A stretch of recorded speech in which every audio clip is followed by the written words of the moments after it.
주신 주님 주의 나라 임하셨네 이 땅 위에 주께. 여러분 혹시 병식이라는 단어를 아십니까? 이 단어는 의사 선생님들이 주로 사용합니다.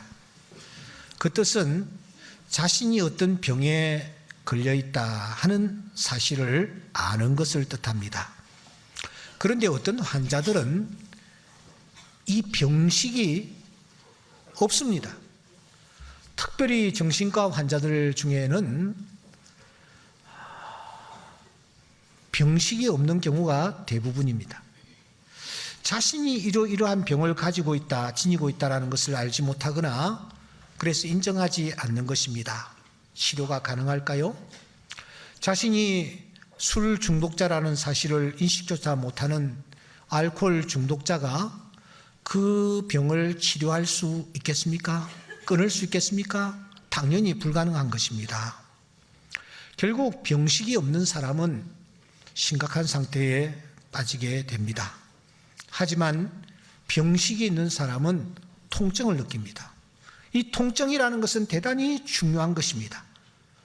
통증을 느끼지 못하면 그 병에 대해서 자각이 없습니다. 죽음이라는 것이 무엇입니까? 죽음이라는 것은 영원히 병식이 없는 겁니다. 죽음이라는 것이 무엇입니까?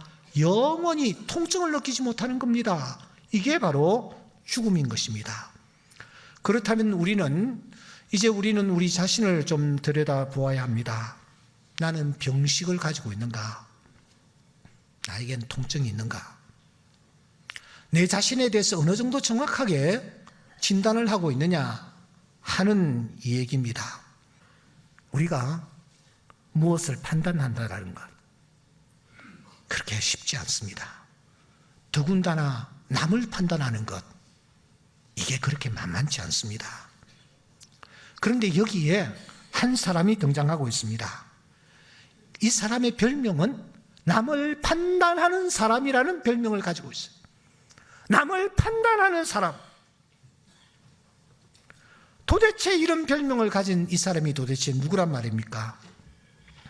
우리가 지금까지 살핀 대로 바울은 로마에 한번 가보려는 것이 소원이었습니다. 그는 자유인이었고 그는 로마 시민권을 가지고 있는 사람. 그는 지금까지 여행 경력이 엄청난 사람. 소아시아 전체를 그가 헤집고 다니던 사람입니다. 그런데 그가 로마로 한번 가려는 소원을 가지고 있었는데도 불구하고 이상하게 길이 막히는 거예요. 자꾸 이게 뒤틀리는 거예요. 그래서 이 바울은 그렇다면 내가 편지를 하나 써서 보내야지 라고 생각하고 쓴 편지가 바로 이 로마서입니다.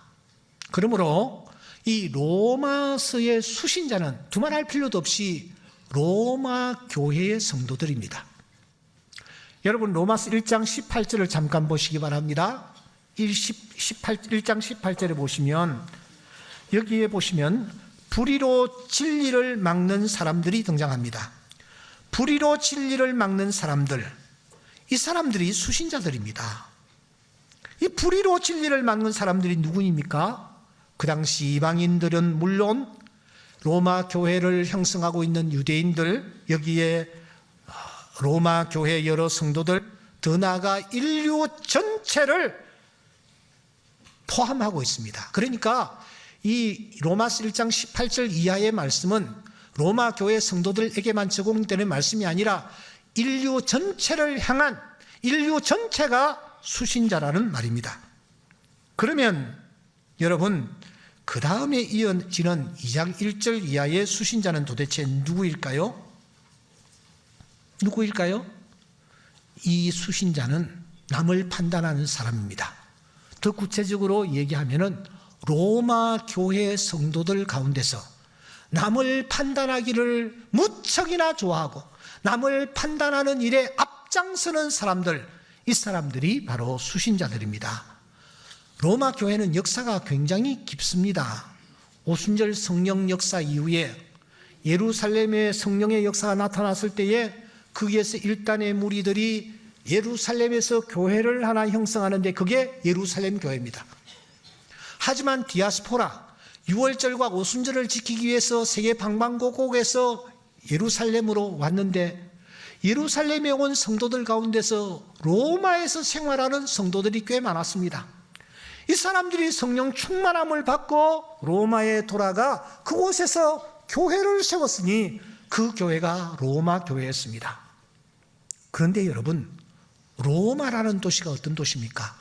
당시 세계 최고의 도시입니다. 권력자들이 모여있는 곳입니다. 재력도 풍성했습니다. 그러다 보니까 이 로마 교회라는 교회가 점점 흥황하였습니다. 아주 힘있는 교회가 되었습니다. 능력 있는 사람들, 힘 있는 사람들, 여기에 권력자들이 로마 교회에 유입되기 시작했습니다. 그러다 보니까 로마 교회가 어느 날 세계 최고의 교회가 된 것입니다. 그러다 보니까 그 교회의 성도들이 나름으로 프라이드와 긍지와 자부심을 가지기 시작했습니다. 우리가 최고야, 우리가 최고야. 여러분 혹시 생활하시다 보면은 자기 교회가 대단한 교회인 양, 서울의 몇 개 교회 성도들, 자기가 이 교회 다닌다라는 거 은근히 내세우는 그런 사람들 보입니다. 로마 교회가 그런 교회가 되어버렸습니다. 그러다 보니까 이 로마 교회에 아주 심각한 병폐가 하나 생기기 시작했는데 그 사람들이 남을 판단하는 이 일에 그들이 아주 재미를 붙이기 시작한 것입니다. 오죽하면은 남을 판단하는 사람들이라는 별명까지 받았겠습니까? 바울 사도가 편지를 쓸 때는 목적이 있었습니다. 고린도 교회에 편지할 때는 고린도 교회에 문제들이 있었기 때문에 그것을 지적하면서 편지를 씁니다. 어떤 문제가 있었습니까? 고린도 교회는 파당이 대단했습니다. 나는 바울에게, 나는 아볼로에게, 나는 게바에게 파들이 엄청나게 많았습니다. 그래서 고린도전서 1장 12절에 보시면 너희들이 하나님 앞에서 분쟁을 하면서 서로 당파를 만드는 것이 과연 옳은 일인가? 그래서 이 고린도 교회에 바울 사도가 고린도 전서를 쓰게 된 것입니다. 로마 교회에 왜 편지를 쓰려고 했습니까? 왜 그렇게 간절한 마음으로 가려고 했습니까? 로마 교회가 겉으로는 드러나지 않는데 그 안에서 남을 판단하는, 교회 안에서 남을 판단하는 소리가 하늘을 찌를 듯 했기 때문에 이 문제 때문에 바울 사도가 로마에 가려고 했고 가지 못하니까 그가 편지를 쓰게 된 것입니다. 여기에 판단이라는 단어는 크리노라는 단어인데 언도하다, 선고하다, 정죄하다 이런 뜻을 가지고 있는 법적 용어입니다. 다시 반복할 필요도 없고 두 번 생각할 필요도 없이 확실하게 결론을 내릴 때에 쓰는 용어입니다. 그렇게 여러분 이 단어는 자신이 재판장이라는 뜻입니다. 아니 자신이 하나님이라도 되는 양 결정적인 선고를 내리듯 남에 대해서 말하고 행동하고 단정하는 그런 사람을 가리킵니다. 이 크리노라는 단어는 그래서 분별이라는 단어와는 완전히 차원이 다릅니다. 남을 판단하는 자리에 앉을 가능성이 농후합니까? 남을 판단하는 사람은요, 도덕적으로 양심이 예민한 사람입니다. 스스로 도덕의식이 있다고 생각하는 사람입니다. 나름 건전한 윤리관과 가치관을 가지고 있어서 율법이 요구하는 공의로움에 공감할 줄 안다고 생각하는 사람입니다. 건전한 사고를 가지고 있으며 시민의식과 윤리의식, 여기에 전통적인 가치관까지 갖고 있는 사람입니다. 옳고 그름이 분명합니다. 다른 사람의 불의에 대해서 분개를 하는 사람이 이런 자리에 앉을, 남을 판단하는 자리에 앉을 가능성이 많습니다. 그런데 바로 이 사람을 향하여 하나님의 말씀은 질타를 하고 있습니다. 우리 다 같이 한번 읽어볼까요? 그러므로 시작. 그러므로 남을 판단하는 사람아, 누구를 막론하고 내가 핑계하지 못할 것은 남을 판단하는 것으로 내가 너를 정죄함이니 판단하는 내가 같은 일을 행함이니라. 판단하는 내가 같은 일을 행함이니라. 내가 말하는 그것이 너를 정죄하고 있다라고 말하고 있습니다. 부자를 심히 욕하는 사람이 있습니다. 그 사람은 자기 자신 안에 부하고 싶은 욕망이 가득 찬 사람일 수가 있습니다. 상사를 향해 권위적이라고 비난하는 사람이 있습니다. 오히려 자신이 권위의식이 매우 강한 사람일 수 있습니다. 힘을 가진 사람을 향해 삿대질을 하는 자들이 있습니다. 이들은 자기가 그 자리에 올라 그런 힘을 행사하기를 은근히 바라는 사람일 수 있습니다. 다른 사람의 동기를 의심하고 판단하는 사람은 이미 자기 안에 잘못된 동기를 숨기고 있을 수 있습니다. 무슨 말입니까? 우리가 남을 판단하는 대부분의 문제가 내 안에 고스란히 녹아있다라는 것입니다. 더 나아가 남을 판단하는 것은 자신의 죄악과 약점을 숨기기 위한 방편이요, 시선과 관심을 타인에게로 돌려 자신의 허물을 드러나지 않게 하려는 고도의 지능적인 전략이 그 속에 숨어 들어 있을 수 있습니다. 여러분 주위를 보십시오. 분명히 바른 말을 했는데 나중에 보니 오히려 수모를 당하는 경우가 얼마나 많습니까? 내가 분명히 그렇게 했는데 그것 때문에 내가 족쇄가 되는 겁니다. 그 바른 말을 먼저 자기 자신에게 하지 않고 남에게만 열심히 했기 때문입니다. 항상 남에게 날쌘 칼날을 들이대는 것은 그가 참소자인 마귀의 도구가 되어 있다는 뜻입니다. 여러분, 그와 나는 다른 사람이 아닙니다.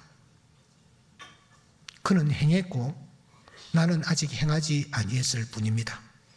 그는 기회가 있었고 나는 아직 기회를 포착하지 못했을 뿐입니다. 그는 들켰고 나는 아직 들키지 않았을 뿐입니다. 그의 손에 있는 떡은 썩은 떡이고 내 손에 있는 떡은 쉰 떡일 뿐입니다. 못 먹기는 다 마찬가지입니다. 양상이 달려 보여도 본질은 한결같다라는 것입니다. 그러므로 우리는 나를 분노케 하는, 그리고 연락에 하는 내 곁의 사람을 통해서 우리는 먼저 나의 모습을 먼저 봐야 합니다. 성경이라는 거울을 앞에 놓고 내 자신이 어떤 존재냐를 직시할 수 있어야 된다는 것입니다. 그래서 바울은 1장 29절부터 우리 모습을 적나라하게 고발하고 있습니다. 어떤 모습입니까? 우리 29절부터 다 같이 읽겠습니다. 곧 시작.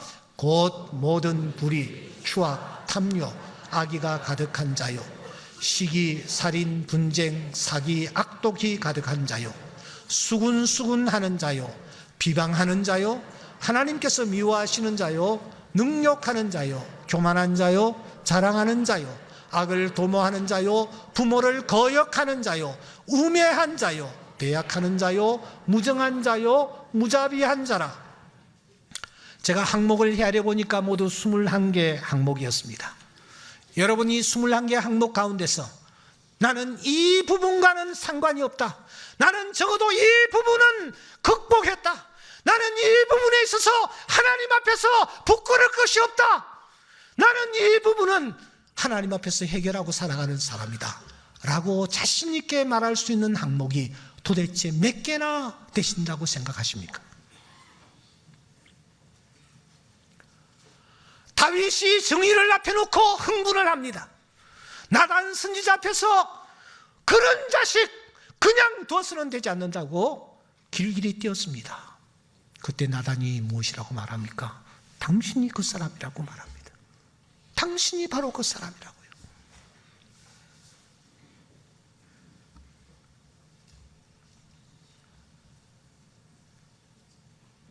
그래서 하나님은 판단하시는 자를 위해서 준비해 놓고 있는 것이 있어요. 이 판단을 좋아하는 자를 하나님이 앞으로 어떻게 처리하시는가? 우리는 기억해야 합니다. 5가지입니다. 첫째, 남을 판단하는 것은 자기가 자기 자신을 정죄하는 것임을 잊지 말아야 합니다. 남을 내가 판단하는데 그게 바로 자기 자신을 정죄하는 것이라는 거예요. 두 번째로는 남을 판단하는 자에게는 하나님의 심판이 진리대로, 이 말은 엄격히 나타난다는 것입니다. 남을 판단하는 그 이상으로 엄격하게 잣대를 들이대시겠다라는 것입니다.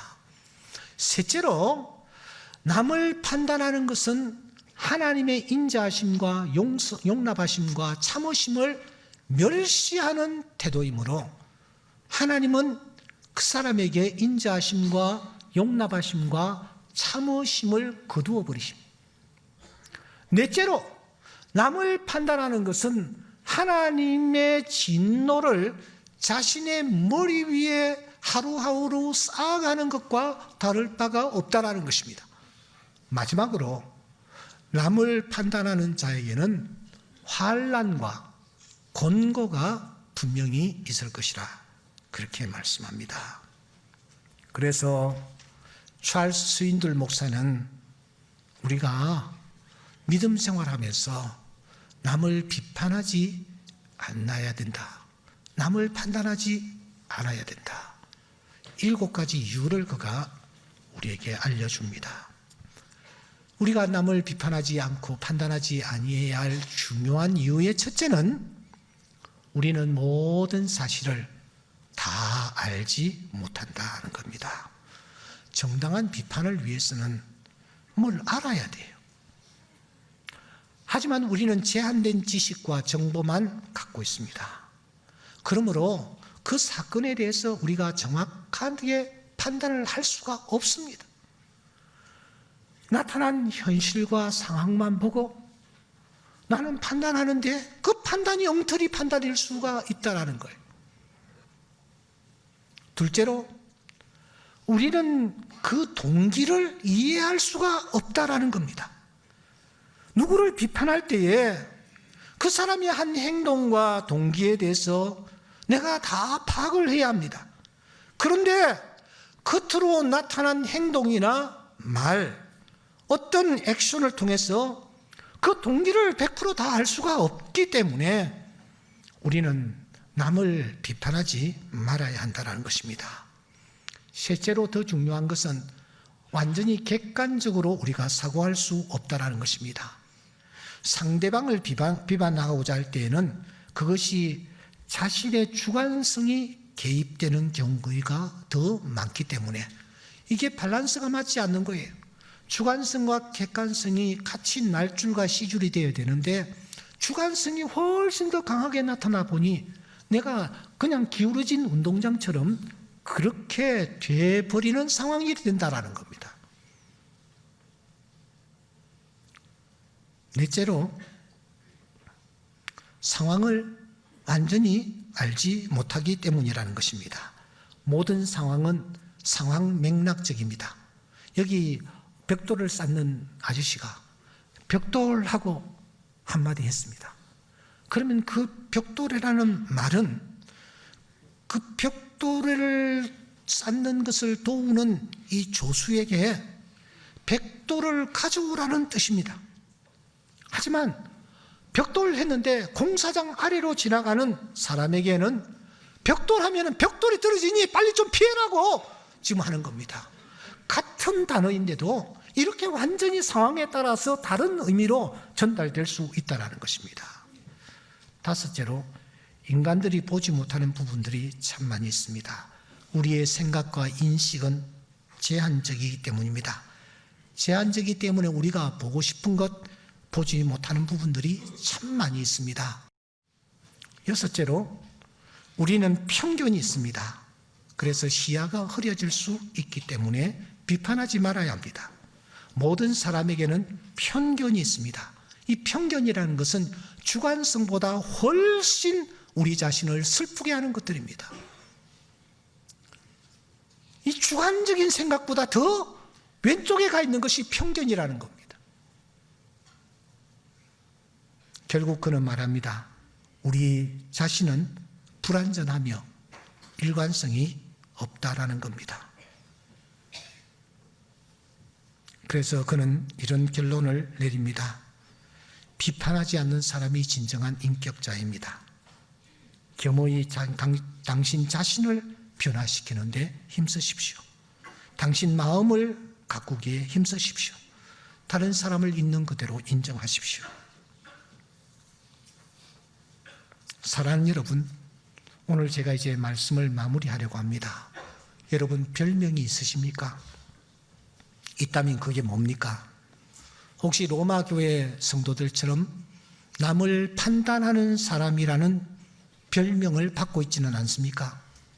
비판하는 사람, 흉보는 사람, 험담하는 사람, 남을 짓밟는 사람, 말을 퍼뜨리는 사람, 남의 말 좋아하기 하는 사람, 수군수군대는 사람, 뒷담화 좋아하는 사람, 이게 혹시 나에게 붙여져 있는 별명이 아닌지요? 설령 그게 별명까지는 아니었을지라도 나를 바라보는 사람들의 마음속에 이런 단어들이 떠오른다면 우리는 다시 한번 우리 자신을 점검해 보아야 합니다. 우리가 해야 할 것은 무엇이냐? 남을 판단하는 일에 앞서서 내 자신을 돌아보는 것입니다. 내 자신이 하나님 앞에서 추악한 죄인이라는 사실을 인정하고, 오호라 나는 곤고한 사람이로라, 누가 나를 이 사망에서 건져내라. 나는 죄인 중에 개수다. 주여 나를 떠나소서, 나는 죄인입니다.